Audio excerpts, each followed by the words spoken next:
What is the real reason that Donald Trump won the presidency? Was it just about the state of the economy or the open borders?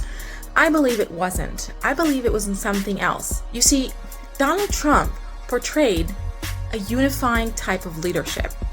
He didn't just run by himself or with his vice president, but he surrounded himself with qualified people who represent different aspects and ideas in American society. For example, RFK, right? An ex-Democrat who approached the Democratic Party, but they shut the door.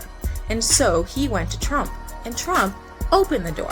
Trump accepted RFK, who stands for fighting corruption and good health in America and environment, all these things that speak to a wide public that may have not gone with Trump otherwise.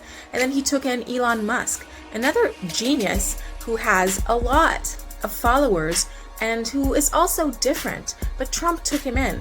And then he surrounded himself with his whole team that stood for Americans coming together for worthwhile causes. He also went to different communities and sectors in American society. He is a businessman that is all about bringing people together in win-win situations and making deals. So he went to the Black Americans, and he went to the Latin Americans, and he went to the Jews, and he went to the Muslims, and he managed to bring together all these people into this shared movement. So yeah, sometimes Trump can be rude and crass and maybe say the wrong thing, but his actions speak louder than words. The Democrats, on the other hand, were perceived as condescending, right? They called Trump voters garbage, and it was really just about Kamala and Waltz and Kamala and Waltz. Now, we have to understand that we're living in a time where to make truly aligned action is to act for unity and to bring people together. Every era in human development has its message or its lesson, and the lesson of our era is connection, because we're living in this global era where we're all interconnected, and our biggest problem is our state of division.